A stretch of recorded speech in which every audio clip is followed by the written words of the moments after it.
Oke, nah sekarang saya mau mulai. Untuk sekarang sebelum ke modul, saya mau coba, ada yang request pernah kan di grup ya, soal pakai kalkulator ya. Jadi membuat kalkulator dengan R, itu udah tak ituin kodenya.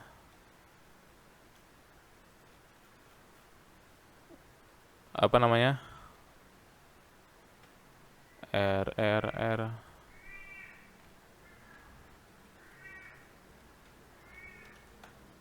Sebentar. Kalkulator. Nah, ini udah di-share di grup kodenya.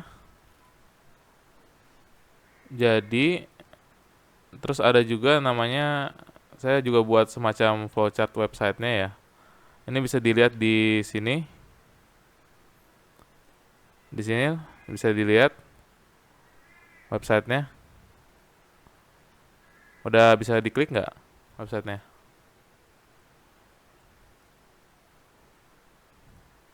Ada di general ya.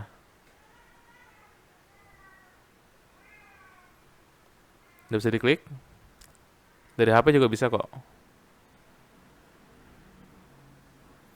Nah, jadi saya mau terangin workflow-nya ya. Workflow dari kalkulator dari R ini ya. Misalnya ini. Kita copy aja biar cepet. Jadi, kita ngebuat suatu function. Function namanya kalkulator. Function kalkulator. Terus habis itu dibuat di print lah angka pertama nih. Masukkanlah angka pertama. Baru variabel ini angka 1 dibuat s.numeric supaya file numerik. Terus di read line lah, dibaca input kita. Terus habis itu masukkan operatornya. Jadi operator itu adalah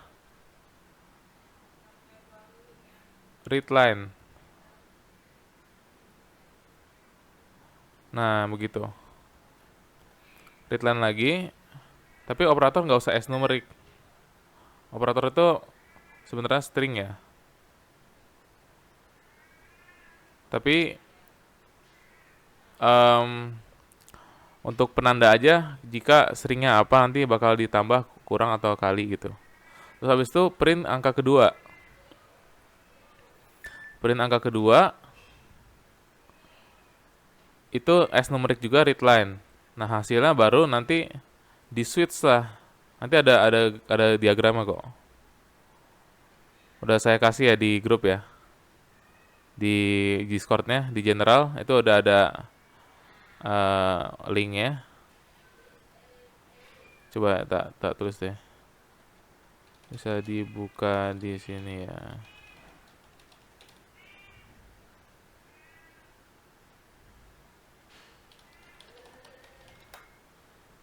Nah, jadi kodenya udah dikasih. Sekarang kita buka flowchart-nya. Nah, misalnya nih, start ya. Kita akan start untuk ini flowchart-nya. Diklik aja. Nah, jadi program kalkulator pasti dimulai dengan function ini nih. Nah, tapi kalkulator itu akan dia panggil functionnya di sini. Ini panggilnya. Ini pemanggilan fungsi kalkulator agar fungsi dapat berjalan gitu ya. Nah, gitu ya. Nah, terus habis itu kemudian masuk lagi ke websitenya. Dimasukkan angka pertama nih. Nah, ini angka pertama nih, masukkan angka pertama read line. Kalau misalnya pengguna memasukkan angka pertama, nanti bakal dikonversi menjadi angka numerik gitu. Gitu ya. Terus habis itu masukkan juga operatornya, baru buat tahu ini ditambah, dikurang apa dikali gitu ya. Berarti masukkan operator ini cuma buat penanda aja supaya user experience-nya lebih baik gitu ya. Nanti kita coba apa namanya? Kita coba programnya. Tapi kita untuk bisa mengetahui isi dari programnya itu apa, kita lebih baik untuk lebih baik adalah dengan mengerti workflow programnya. Nah, terus operator ini readline lagi sama, terus masuk angka kedua, di print lah masukkan angka kedua, terus angka kedua S numeric readline gitu ya. Readline itu untuk ngebaca biasa ya. Terus habis itu ada pilih operasi nih, pakai switch. Switch itu buat nandain misalnya, kalau misalnya si operator koma ini adalah plus, berarti angka 1 ditambah angka 2 gitu. Kalau misalnya operatornya minus, angka 1 minus angka 2 gitu. Kalau operatornya bintang, berarti angka A1 bintang angka 2. Nah, terus habis itu pilih operasi, baru dihitunglah hasilnya. Ini hasilnya tuh masukin ke cat di sini nih, di bawah nih. Kalau misalnya lihat di programnya, nah ini hasilnya akan dihitung. Sebenarnya hitungnya sih di sini sih sebenarnya, cuman dia akan ditampilkan di sini, di cat ini. Nah, terus habis itu kemudian pembagian 0. Nah, ini adalah suatu langkah di mana kalau misalnya dibagi 0 itu dia nggak bisa dibagi 0 karena kan tidak terdefinisi ya. Nah, jadi kayak ada namanya ini kayak if sama else juga, kayak conditional formatting juga. Tapi ini one line gitu. Caranya gimana baca sintaksnya? If else dalam kurung angka 2 tidak sama dengan 0. Jika angka 2 tidak sama dengan 0, angka 1 baru bisa dibagi angka 2. Selain itu else tidak dapat dibagi dengan 0. Ini if else ya, untuk one liner. Nah, terus kemudian ditampilkan hasilnya di sini. Harusnya udah selesai programnya di sini. Nah, kita coba ya programnya ya. Nah, masukkan angka pertama, misalnya 10. Operatornya apa? Bintang. 20. Hasil 200. Gitu. Simpel kalkulator aja sih sebenarnya. Begitu. Nah, terus habis itu kita coba lihat flowchartnya ya, lebih jelas ya. Nah, start, input pertama, angka 2, input angka kedua, input angka ketiga. Terus habis itu baru deh operatornya apa? Plus, minus, kali, bagi. Nah, kalau plus minus kali kan nggak masalah, mau dikali berapa, plus berapa, itu nggak ada constraint-nya ya. Dia langsung aja. Misalnya tambah angka 1, angka 2, kurang 1 angka 2, angka 1 dan angka 2, nggak bisa dibagi. Nah, terus habis itu yang dibagi, baru ada if else-nya lagi. Jadi ada operator switch, itu ada if else gitu. Nah, coba tak screenshot juga ya ini flowchart-nya.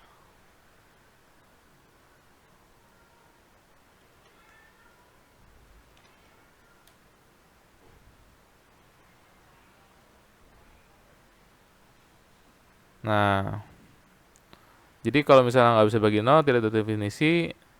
Kalau bagi angka 1 dengan angka 2, itu kalau misalnya nggak sama berarti baru bisa dibagi gitu. Baru deh output hasil N. Jadi flowchartnya begitu ya. Kira-kira paham nggak ya?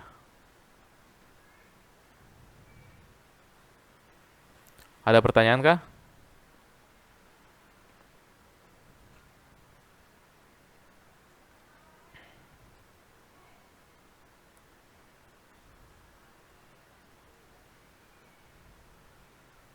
Oh iya, ada di chat mungkin ya. Sebentar. Chat.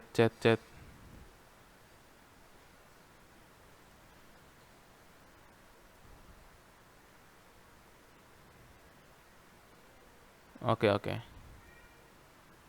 Di chat belum ada, nggak apa-apa. Nah, terus habis itu kita lanjut. Flowchart kalkulator udah bisa ya.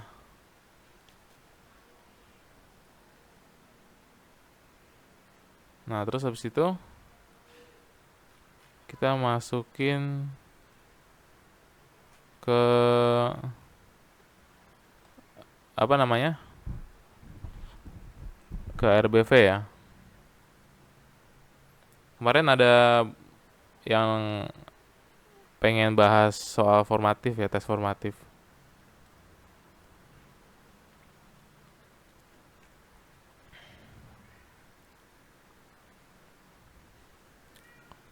Sebentar.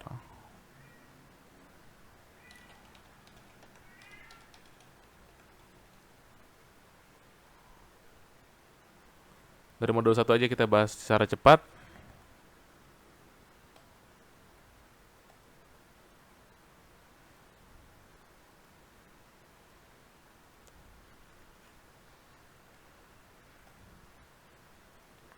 Mana sih? Bentar ya. 29 aja. 29 langsung. Ini tes formatif.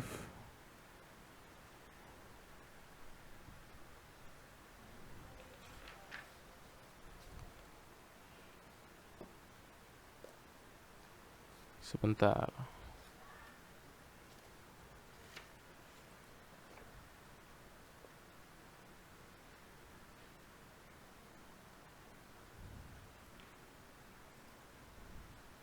Kita masukin sini aja biar ini enak. Halaman 24 ya.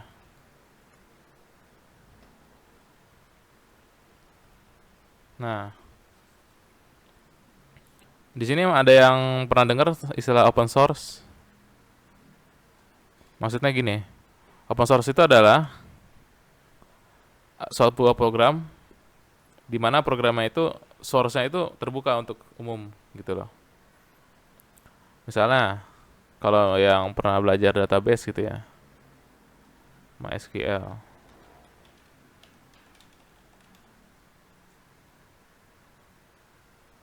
Ini open source nih.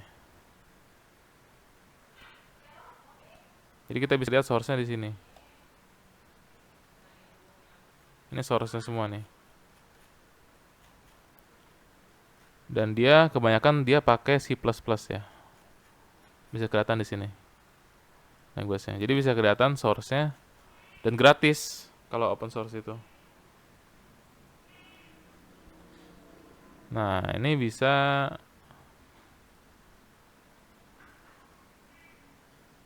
jadi artinya open source itu kayak gitu. Jadi untuk itu artinya sumber programnya terdistribusi secara terbuka dan gratis. Nah, jadi program open source ini ya B jawabannya, terbuka dan gratis.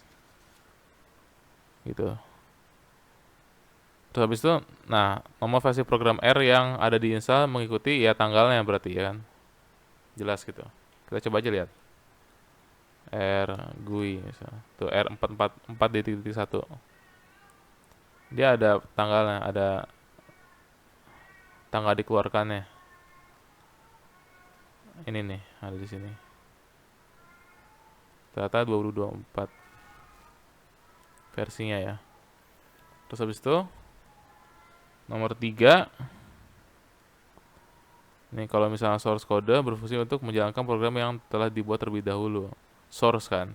Kalau di RGUI ini kita pakai source gitu. Source bla bla bla bla bla gitu.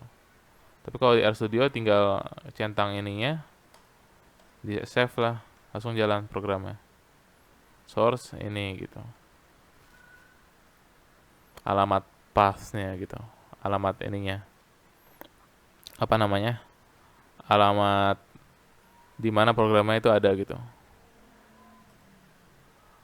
Nah, terus sehabis itu sebentar. Sehabis itu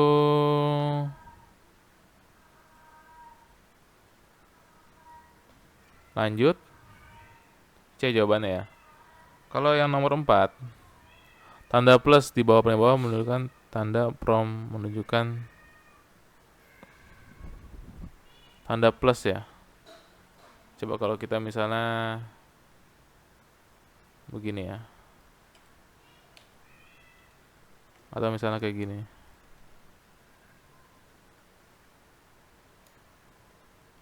Bentar.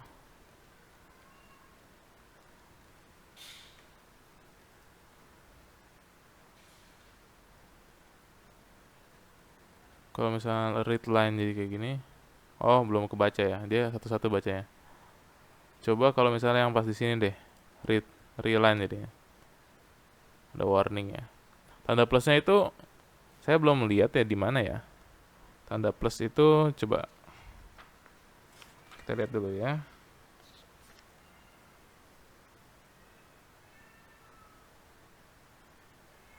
Prompt. Kita skip dulu ya. Tapi kalau di sini sih jawabannya sih A sih ya. Oke. Terus habis itu perintah diketikkan lebih lengkap gitu. Oke. Lanjut. Nah, nomor 5. Kemudian nah, untuk mencari isi dari library menggunakan ya dengan help ya. Jadi isi dari suatu library itu ini kepotong ya. Bentar dulu. Ada help, ada demo, ada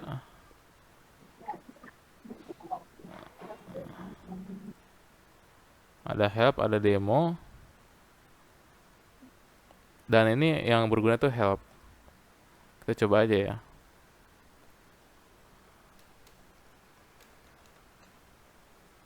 Help. Help. Nah, documentation. Terus habis itu mencari isi library ya.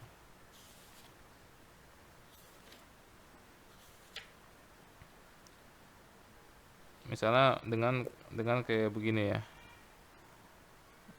Library help spatial misalnya. Nah, berarti ada paket spatial itu bisa keluar ini ya. Apa-apa. Berarti pakai help yang di sini. Library dalam kurung help spatial. Gitu ya. Terus kemudian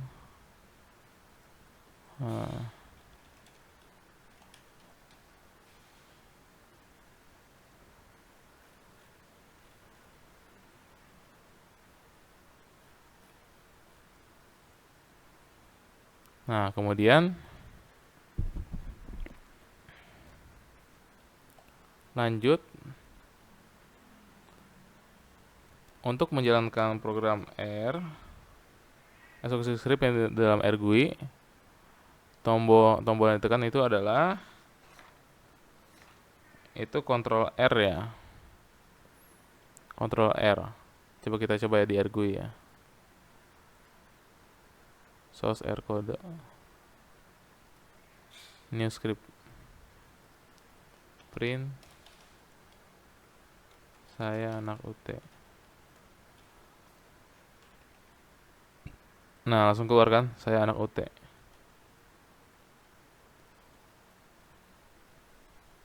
Kayak Ctrl R ya. Untuk di RGUI. Nah, terus kemudian untuk proses melalui data editor nomor 7 ya. Sebentar. Nomor 7. Nah, untuk proses edit data melalui data editor memerlukan nama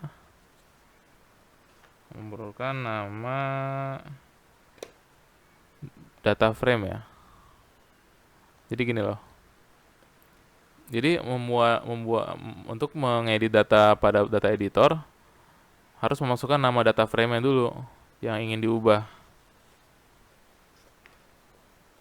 Tapi data editor itu cuma ada di RGUI ya, kalau nggak salah ya.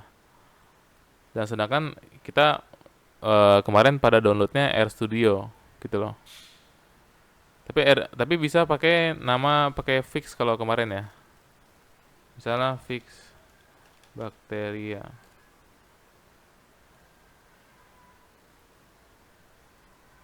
Dia bakteria cuma ada ini sih. Atau misalnya kita bisa pakai dataset yang lain ya. Pokoknya dengan data editor itu kita mesti memasukkan nama data frame-nya itu sendiri. Nah, terus kemudian nomor 8.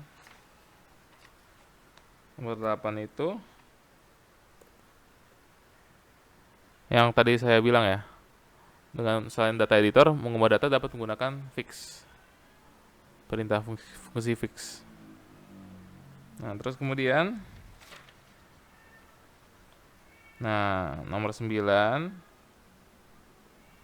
itu adalah ketika perangkat lunak R masuk dari istilah lingkungan pemrograman adalah ini environment ya maksudnya ya. Environment itu adalah hasil pengulangan atau daur ulang dari sistem yang telah ada.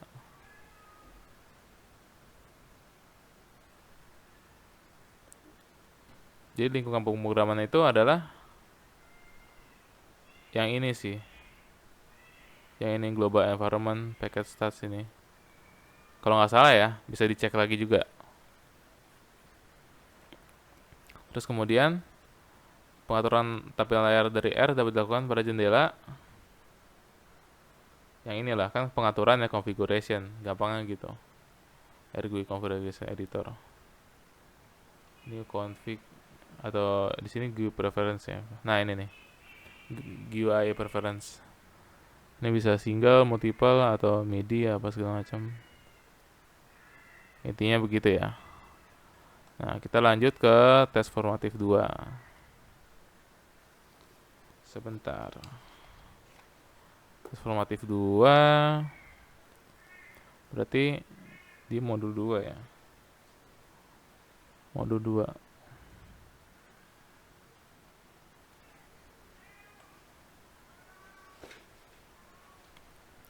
Sampai sini ada pertanyaan gitu atau ya ada yang kurang jelas?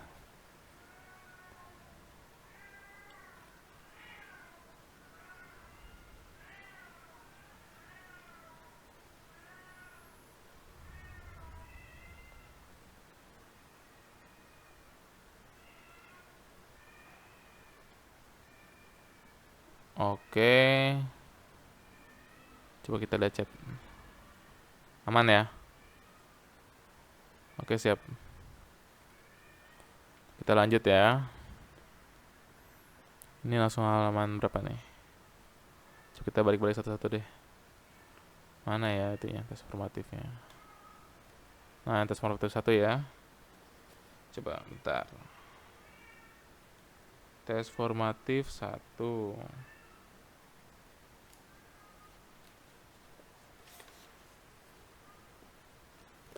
Tes formatif 1 kita bisa bahas ini. Tanda yang akan terlihat pada sistem R. Kalau bisa siap menerima perintah ya, tanda A. Tanda ini nih. Lebih besar sama dengan, lebih besar sama dengan 5 besar dari gitu. Kita bisa lihat di sini. Nah, tuh lihat nih. Ini siap menerima perintah nih. Misalnya print yoi. Saya masuk ke yoi. Berarti udah siap menerima perintah. Kalau misalnya masih kayak gini. Nah, ini belum siap menerima perintah ini. Karena belum kayak gini ininya, tandanya. Ini mesti sesuai program aja. Stop. Kita enter aja. Nah, ini udah siap nih. Baru gitu ya. Terus habis itu, nah, contoh penulisan nama objek yang benar dalam R nih. Nama objek yang benar itu adalah, ini kenapa ada nama-nama 2 ya?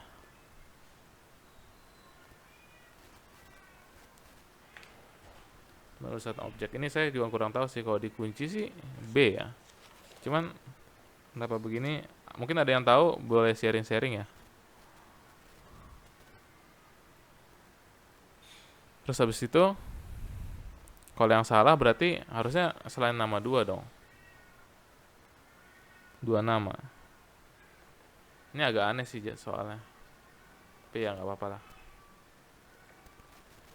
Terus objek yang akan dioperasikan dalam R ditempatkan pada RAM, memori aktif atau RAM ya. Jadi RAM itu yang mana? Kalau di sini, yang di sini nih kalau nggak salah nih. Kalau environment kan ini nih, global environment segala macam. Tapi yang dalam sininya nih. Jadi di apa ya? Disimpan dulu di dalam semacam RAM supaya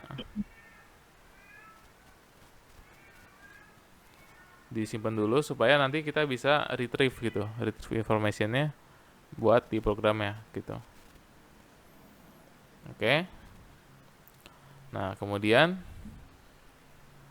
dalam perangkat lunak R ini ada huruf besar, huruf kecil. Tidak sama. Berarti namanya case sensitive ya. Yang D, case sensitive.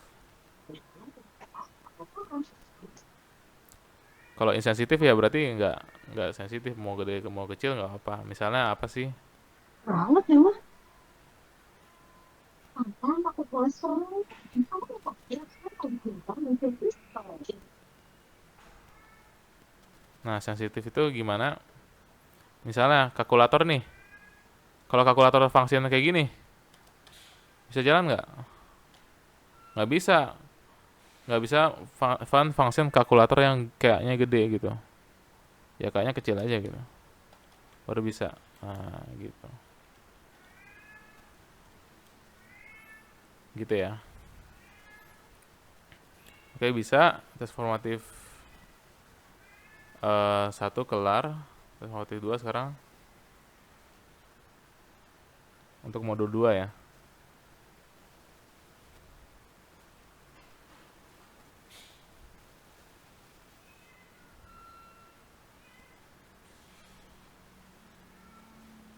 Nah, di sini adalah ada 2 jenis perintah yang memberikan harga 50 pada variabel umur. Nah, ini ada 2 jenis nih perintah untuk memberi nama. Jadi umurnya itu berapa gitu. Yang jelas yang A ya, karena dia bisa panah ke kiri, bisa panah ke kanan itu sama aja. Kalau di R ya, gitu. Nah, terus kemudian perintah yang dipakai untuk menayangkan daftar variabel yang telah ada, variabelnya itu apa aja gitu. Itu yang A, ls. Coba kita coba ya. Kayak apa sih ls itu? Oh, berarti ada bakteria, data murid, kalkulator gitu. Variabelnya ada function, bakteria function, data murid yang ini. Oh, kita fix ya. Fix data murid kayak tadi ya. Bisa nggak? Oh, bisa tuh. Datasetnya bisa kelihatan. Gitu loh. Nah, terus habis itu perintah menampilkan objek yang namanya mengandung huruf Y. Jelas-jelas itu adalah yang B. Ini ya, pattern sama dengan Y. Kalau ini kalau nggak salah ada fungsinya lagi, cuman ada perbedaannya dengan yang B, yang C ini. Nah, terus habis itu kemudian nomor 4, perintah yang menanyakan semua objek yang namanya diawali dengan huruf Y. Ini baru yang C baru. Jadi ini diawali dengan huruf C, Y. Kalau ini semua yang ada Y-nya. Kita coba ya. Misalnya kita punya function. Salah. Bentar.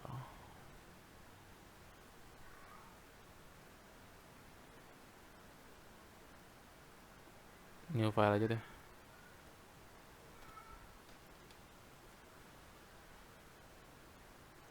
Tes. Nah, terus habis itu kita coba ya. Misalnya kita punya function namanya ya jam misalnya gitu ya. Function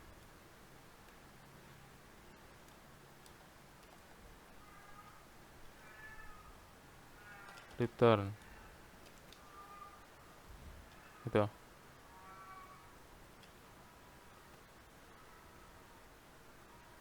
Oh, ini bukan gini. Nah,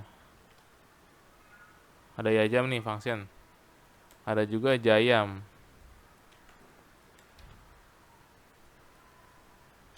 Jayam. Ada function, ada jayam, ada yajam. Coba kita pakai fungsinya yang ini. ls4y. ls 4y.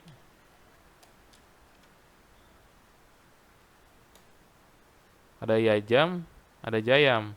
Coba kalau kita misalnya pakai yang tanda ini, yajam doang. Kenapa jayam nggak ada? Karena dia nggak termasuk yang huruf awalnya itu y gitu. Kira-kira gitu. Tapi di sini juga bisa kelihatan sih sebenarnya. Cuman kalau ls kan lebih spesifik search ya. Kalau fungsinya kita udah banyak banget gitu, kita baru bisa pakai ls tuh. Lebih enak. Terus habis itu untuk menghapus objek ya rm ya pasti ya. Remove artinya remove. Misalnya ya, kita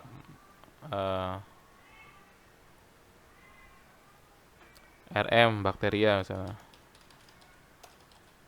Di sini ada bakteria, kalau di enter hilang bakterianya. Gampangnya gitu. rm. Terus habis itu fungsi r yang digunakan apabila lupa cara penulisan sebuah penulisan ya.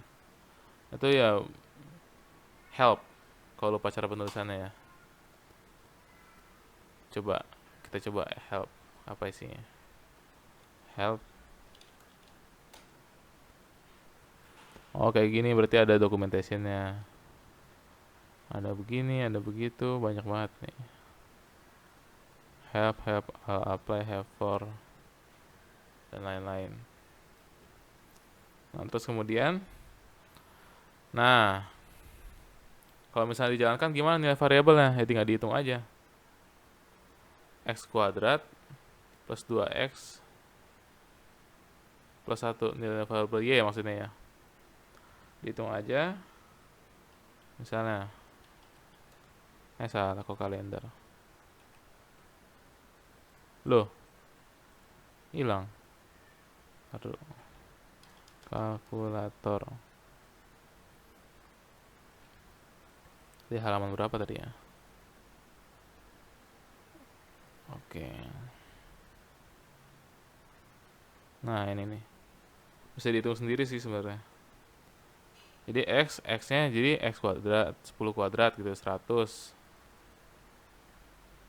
tambah 20 tambah 1. Berarti 121 terus dibagi 2. 60,5 A. Yang ini nih.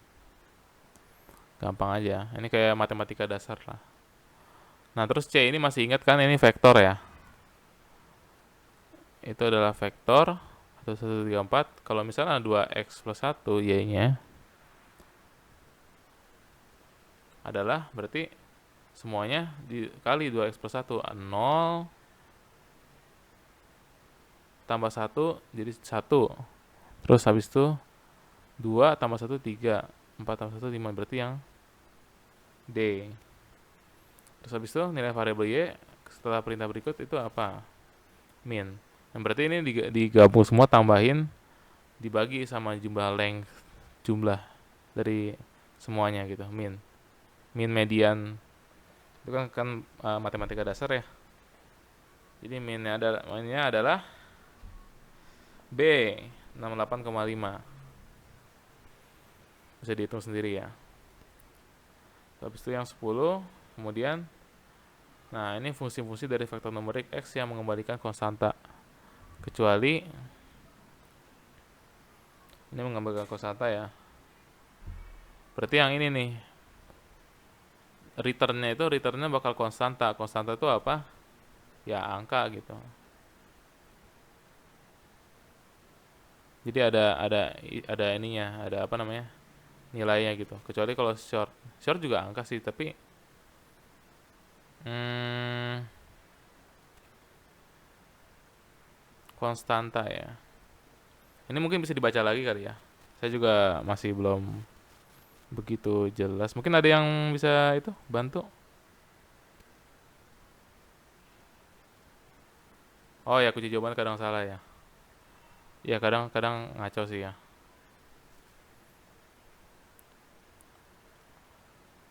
Oke. Emang sudah suka-suka itu sih. Oke. Kemudian tes formatif 3 ya. Modul 3. Tentang apa sih modul 3? Kita bahas ya. Kan tadi modul 1 modul 2 minggu lalu udah pernah dibahas ya. Minggu lalu lagi karena nggak bisa. Terus habis itu sekarang data dalam sistem R nih.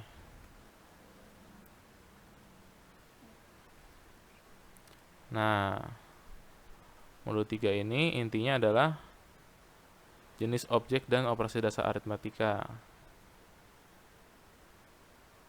Kalau ini kelas. Kelas untuk eh bilang ini numerik kah, apakah ini logical kah, atau ini apa gitu. Tipe datanya. Kalau 10,3 berarti numerik. Kalau 10 berarti numerik. Terus habis itu kalau apakah ini X itu integer, berarti bukan integer. Tapi kalau numerik true. Gitu. Tapi sebenarnya kalau misalnya di bahasa pemrograman lain, X itu sebenarnya integer sih. Cuman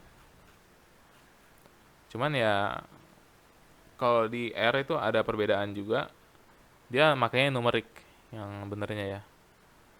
Nah, terus kalau misalnya mode N berarti numerik gitu keluarnya. Kalau mode itu buat apa ya? Coba. Mode sama integer sama kelas. Sebentar.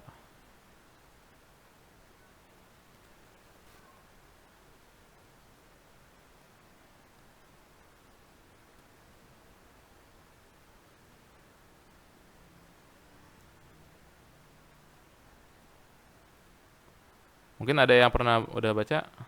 Belum ya? Apa udah? Jadi ini kalau dilihat sini sih fungsinya mode sama kelas tuh sama gitu ya. Mode N numerik, kelas numerik juga. Berarti ya sama gitu. Terus length itu buat jumlahnya berapa nih? Kalau misalnya 1,2,3 berarti lengthnya 3 gitu.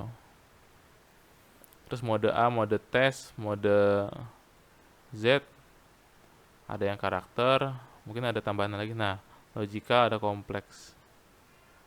Kalau misalnya Z sama dengan 4i, ini bilangan kompleks ya. Kalau ada i, kemarin ya pengantar matematika kan semester lalu itu bisa kayak gitu. Nah, terus habis itu ini bilangan sangat besar dan sangat kecil. Misalnya kayak gini. 7.7E7. 7E7 bilangnya kayak gitu. Buat bilangan yang besar ya. Buat saintifiknya. Nah, kalau ini adalah sistemnya sama ya kayak matematika pada umumnya ya. Kalau X 50 bagi 0 ya pasti inf. Inf itu ini maksudnya antara infinity yang di limit atau tidak terdefinisi gitu ya. Terus eksponensial X kalau 50 per 0 berarti nggak bisa juga. Min X sama dengan 0. Kalau X min X none, karena kan X nya 50 per 0. Inf dikurang inf jadi none. Nah, kalau ini pakai cat nih, ini bisa nih. Yang pernah saya kasih tahu juga, cat ini bisa buat ngeprint ya, Jumat langsung. Nah, kalau misalnya X Jumat, bentar. Ini dia harus pakai titik 2 ya, koma atas 2 ya maksudnya, bukan titik 2. Koma atasnya 2, kutip 2. Karena nanti kalau misalnya kutip 1 dia nggak kebaca syntax error. Apalagi kalau misalnya pakai kayak gini, ini juga bisa nih. Baru kebaca Jumat. Entah kenapa ya ini ya. Nah, terus habis itu kalau ini ada tanda petik double di dalam tanda petik double, itu tidak bisa. Karena harusnya tanda petik di akhir sama di awal aja. Terus habis itu ini ada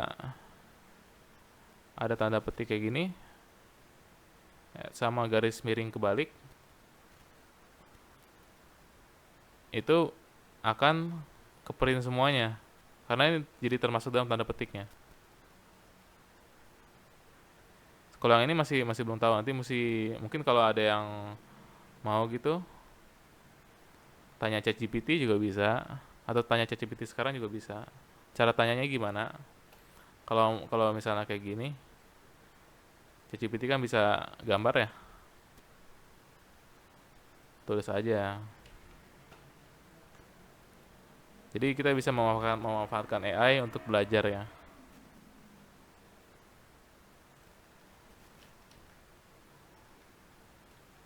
Pakai bahasa Indonesia, bahasa Inggris terserah ya. Kenapa bisa ke print demikian?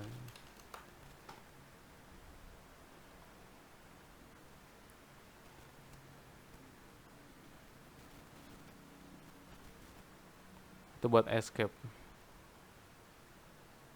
Oh, berarti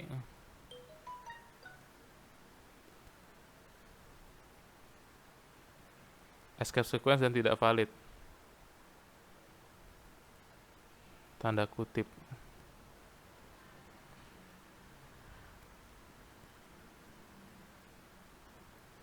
Jadi ini tuh nggak valid nih. Sedangkan kenapa? Coba aja ya. Kita coba deh.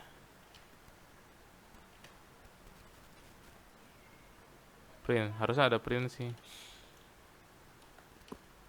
Nah, coba kalau 1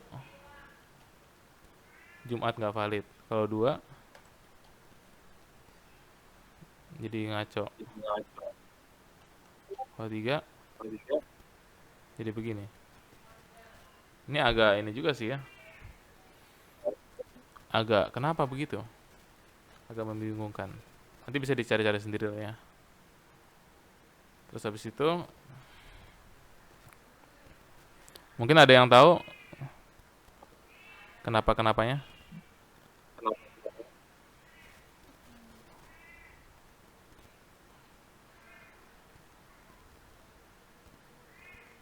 Oh, disalin semua terus habis itu ditanya ya, di manakah salahnya? Ya boleh, nggak apa-apa.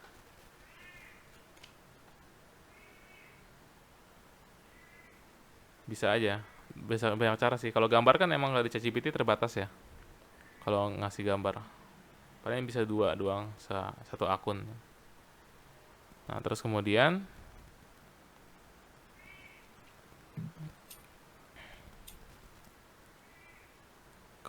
n mode sama numerik yang 1. Oh ini yang tadi ya. Oh nggak salah, harusnya yang ini. Nah, nah ini objeknya ada banyak nih. Mode tipe data nih. Kalau di vektor itu bisa numerik, bisa karakter, kompleks, logika, apa aja. Vektor itu yang ada C-nya itu ya. C dalam kurung, bla bla bla bla bla. Ada faktor, array, matrix, frame data. Dan kalau data frame itu bisa banyak modenya. List juga bisa banyak. Tapi yang nggak bisa banyak ini yang tidak semua nih. Maksudnya nggak bisa banyak tuh adalah satu vektor nih. Udah numerik ya numerik semua gitu. Udah karakter ya karakter semua. Nggak bisa tuh kayak vektor tuh ada numeriknya, ada karakternya, ada kompleksnya, ada logikanya, itu ngaco nanti. Kita coba aja. X sama dengan vektor 1. Eh, saya adalah manusia misalnya. Print bisa nggak ya? Kalau bisa berarti keren. Bisa sih. Cuman kenapa ini dibilang tidak? Mungkin ada hal yang saya tidak tahu mungkin ya. Ya, kita coba aja ya. Mungkin dalam pemrosesan data itu lebih baik disamakan gitu ya. Numerik, karakter, kompleks, logika. Ya kira-kira begitu. Baru deh ininya. Tes formatif lagi. Oke.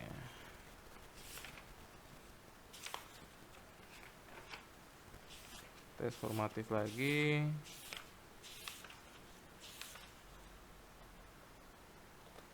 Tes formatif 1 ya.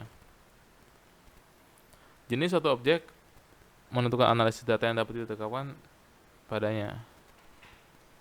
Jenis suatu objek ya. Untuk diterapkan ini benar sih. Karena jadi objeknya itu apa, misalnya numerik, ya berarti analisis datanya yang dapat diterapkan apa gitu.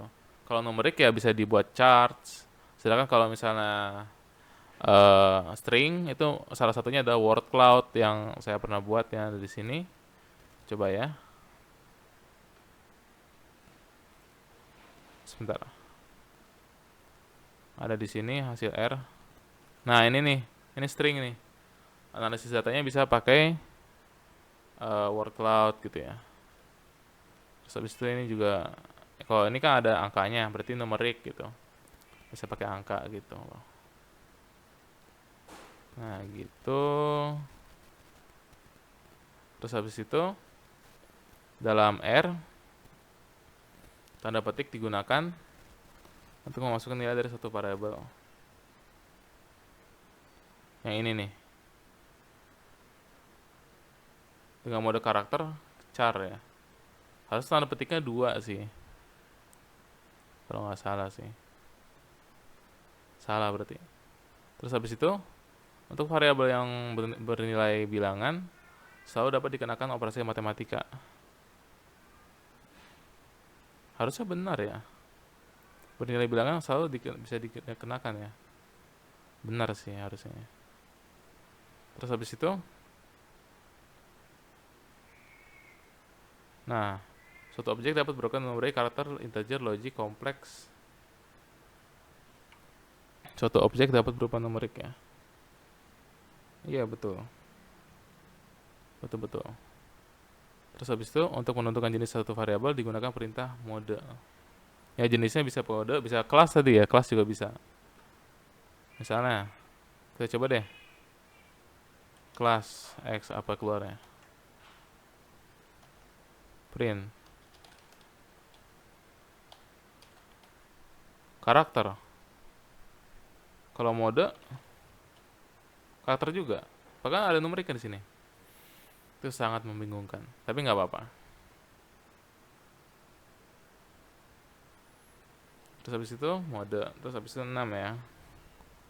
Setiap objek dalam R itu mempunyai atribut mode dan panjang. Length dan mode kan. Nah itu benar ya.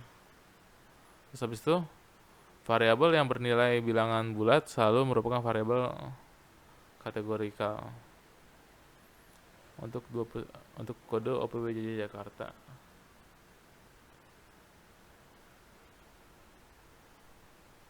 Kategori ya. Variabel yang bernilai bilangan bulat selalu merupakan variabel kategorikal. Ada yang paham? Kok aneh ya? Maksudnya variabel yang bernilai bilangan bulat itu Oh, misalnya 21 atau 200 atau 300 itu bisa untuk kode OPWJ Jakarta. Sebenarnya bisa semuanya ya. Yang koma-koma harusnya bisa juga sih. Kalau di kunci jawaban sih salah sih katanya. Cuman nanti bisa dicek lagi. Terus habis itu elemen suatu matriks hanya terdiri atas satu jenis kode.